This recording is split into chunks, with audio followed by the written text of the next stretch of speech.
कांवड़ यात्रा को लेकर कानून व्यवस्था की उनकी ओर से समीक्षा की गई। बैठक में सीएम योगी ने अधिकारियों को कड़े निर्देश जारी किए हैं। कांवड़ियों को किसी तरह की कोई समस्या ना हो, यह कहा है सीएम योगी ने। इसके अलावा उन्होंने कहा कि कांवड़ियों की सुरक्षा और सुविधा का पूरा ध्यान रखा जाए। इस बात के निर्देश भी उन्होंने अधिकारियों को दिए हैं कि कांवड़ियों की सुरक्षा और उनकी सुविधा के साथ किसी तरह का कोई समझौता ना किया जाए।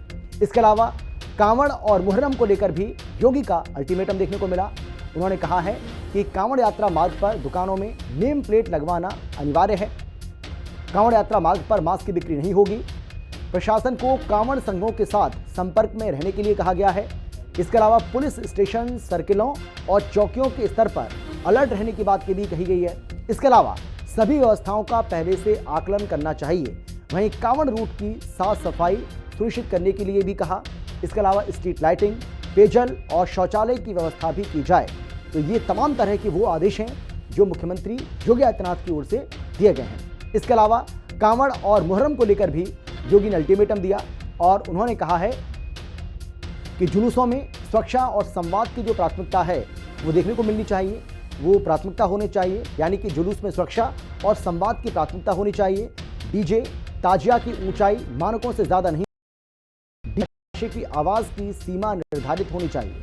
सोशल मीडिया पर निगरानी रखी जानी चाहिए और जरूरत पड़ने पर ड्रोन से निगरानी भी सुनिश्चित होनी चाहिए।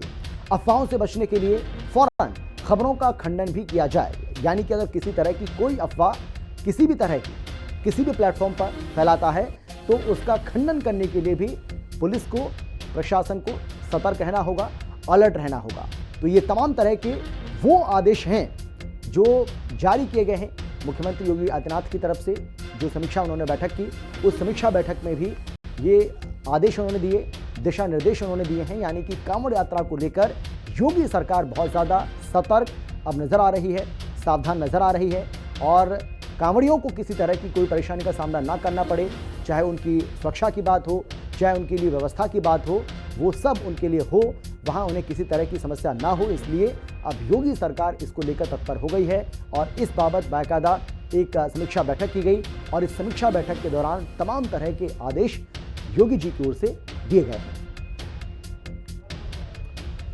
और ये बैठक भी आपको हम दिखा रहे हैं, बैठक की तस्वीर आपके सामने है। उत्तर प्रदेश की इटावा में हुई घटनाओं को लेकर भी एक बड़ी जानकारी आपको हम देते हैं, जहां निषाद पार्टी के नेता और अखिल भारतीय हिंदू महासभा के राष्ट्रीय प्रवक्ता धीरज सिंह ने कहा है कि इटावा में हुई घटना के बाद आज एक नया मोड़ सामने आया, जहां समाजवादी पार्टी के जिला अध्यक्ष ने अखिलेश यादव को घेरने का काम किया। वहीं धीरज सिंह ने कहा है कि अगर अखिलेश यादव समाज का भला चाहते तो दोनों पक्षों को बुलाकर समझाते, ना कि वो इस पूरे मामले को लेकर राजनीति करते और इसको जातिगत रंग देने की कोशिश करते। इटावा में संतों के साथ में वारदात हुआ था, उसमें आज नया मोड़ आया। देखने को मिला कि समाजवादी पार्टी के मैनपुरी इटावा के जिला अध्यक्ष ने ही अखिलेश यादव को घेरने का काम किया है। उनका जो असली चेहरा था वो उनके पार्टी के पदाधिकारियों ने ही बोलना चालू कर दिया है कि अगर अखिलेश यादव प्रदेश का भला चाहते, समाज का भला चाहते, तो वो दोनों पक्ष को बुला करके आपस में बात समझने की कोशिश करते। उन्होंने ऐसा नहीं किया। और चलिए एक बार फिर से आपको बताते हैं कि जो क्यूआर का खेल है, क्यूआर कोड का जो खेल है, उसको योगी फोर्स किस तरीके से फेल करने वाली है। सरकार के आदेशों को बाईपास करने की साजिश की जा रही है, लेकिन इस साजिश को अब फेल किया जाएगा। क्यूआर कोड से नाम पता लगने के बाद नया पैंतरा सामने आया है। दुकानों पर पेमेंट के लिए हिंदू नाम का